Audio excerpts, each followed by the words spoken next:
بسم اللہ الرحمن الرحیم۔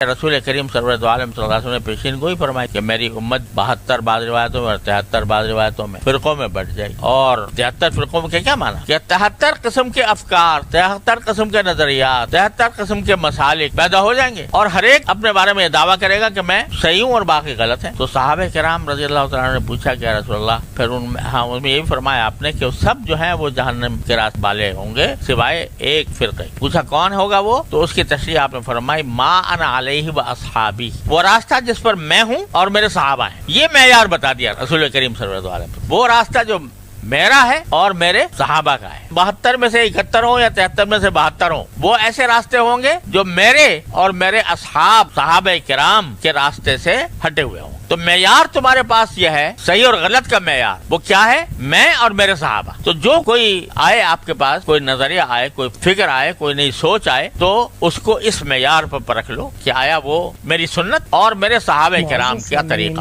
اس کے ساتھ میل کھا رہی ہے یا نہیں کھا رہی۔ اگر میل کھا رہی ہے تو وہ ٹھیک ہے، اور اگر اس سے میل نہیں کھا رہی، آدمی یہ دعویٰ کر رہا ہے کہ جی میں زیادہ سمجھتا ہوں اسلام کو، صحابہ کرام کوئی معصوم نہیں تھے، یہ ایک بڑا دعویٰ ہوتا ہے نا کہ واقعی صحیح بات ہے کہ معصوم نہیں تھے۔ معصوم تو انبیاء کرام ہوتے ہیں علیہم الصلوۃ والسلام، صحابہ معصوم تو نہیں ہے۔ لیکن رسول کریم صلی اللہ علیہ وسلم فرما رہے ہیں کہ چاہے ایک ایک فرد ان کا معصوم نہ ہو، میرے صحابہ کا مجموعہ یہ معصوم ہے، اس واسطے کہ میں نے یہ معیار بتا دیا کہ حق اور باطل کا معیار میں اور میرے صحابہ ہیں۔ تو اگر کوئی راستہ ایسا نکل رہا ہے کہ جو میری سنت کے یا میرے صحابہ کے طریقے سے ہٹا ہوا ہے، وہ کسی صحابی کے راستے پر نہیں ہے، اپنی طرف سے ایک بات نکالی گئی ہے، تو وہ ان 72 فرقوں میں داخل ہے جن کو فرمایا کہ وہ جہنم کی طرف لے جانے والے۔ تو چونکہ ہر دور میں ایسے لوگ پیدا ہوتے رہے، کوئی دور ایسے لوگوں سے خالی نہیں رہا۔ آپ نے پیشین گوئی فرمائی تھی، ہر دور میں ہوئے، اس میں جہمیہ اس میں ہوئے، معتزلہ اس میں ہوئے، کرامیہ اس میں ہوئے، جبریہ اس میں ہوئے، قدریہ اس میں ہوئے، خدا جانے کتنے فرقے پیدا ہوئے، لیکن مان علیہ وصحابی سے ہٹے ہوئے تھے۔ تو کیا ہوا کہ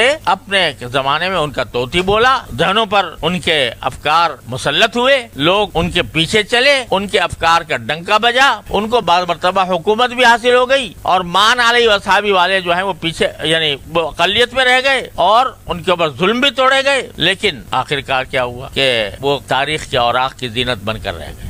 اب تاریخ میں پڑھ لو ان کو، وہی نظریہ جو بڑے تمطراق سے وجود میں آیا تھا، جس کے پیچھے لوگ بھاگ رہے تھے، آج وہ تاریخ میں بس پڑھ لو کہ بھئی ایسے لوگ تھے، انہوں نے یہ نظریہ پیش کیا تھا، قصہ ختم ہو، آج کوئی ان کا نام لینے والا بھی نہیں۔ تو یہ جتنے بھی نظریات ہوتے ہیں، ان کا یہ حال ہوتا ہے کہ ایک زمانے تک ان کی چمک دمک لوگوں کو متاثر کرتی ہے، اور اس کی وجہ سے لوگ ان کے پیچھے دوڑتے ہیں، اور جو مان علیہ وصحابی والے ہیں ان کو کہا جاتا ہے یہ پرانے لوگ ہیں، یہ دقیانوسی ہیں، یہ رجعت پسند ہیں، یہ تنگ نظر ہیں، اور کچھ عرصے تک وہ ان کا ڈنکا بجا رہتا ہے۔ آخر ایک وقت آتا ہے کہ ان کے افکار کو جاننے والا بھی کوئی نہیں ہوتا، رہتا وہی ہے جو مان علیہ وصحابی پر ہے۔ اور انشاءاللہ جیسا کہ رسول اللہ صلی اللہ علیہ وسلم نے ارشاد فرمایا کہ قیامت تک ایسا ایک طائفہ برقرار رہے گا کہ جو صحیح راستے پر ہوگا، حق پر ہوگا، اور کوئی بھی ان کو رسوا نہیں کر سکے گا، وہ آخر وقت تک قائم رہیں گے۔ تو وہ طائفہ کون سا ہے؟ وہی ہے ما انا علیہ واصحابی والا۔ اور اس کو اگر آسان الفاظ میں تعبیر کیا جائے تو یہ کہ جمہور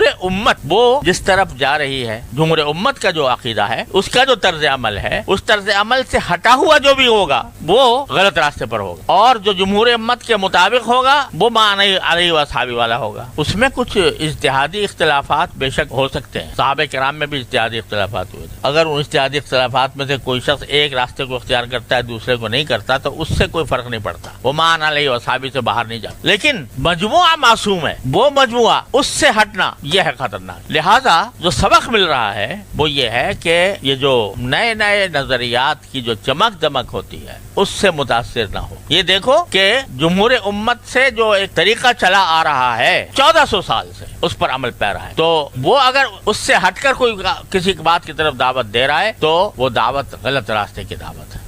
اللہ بچائے، وہ دعاتن الی ابواب جہنم میں داخل ہونے کا اس کا اندیشہ۔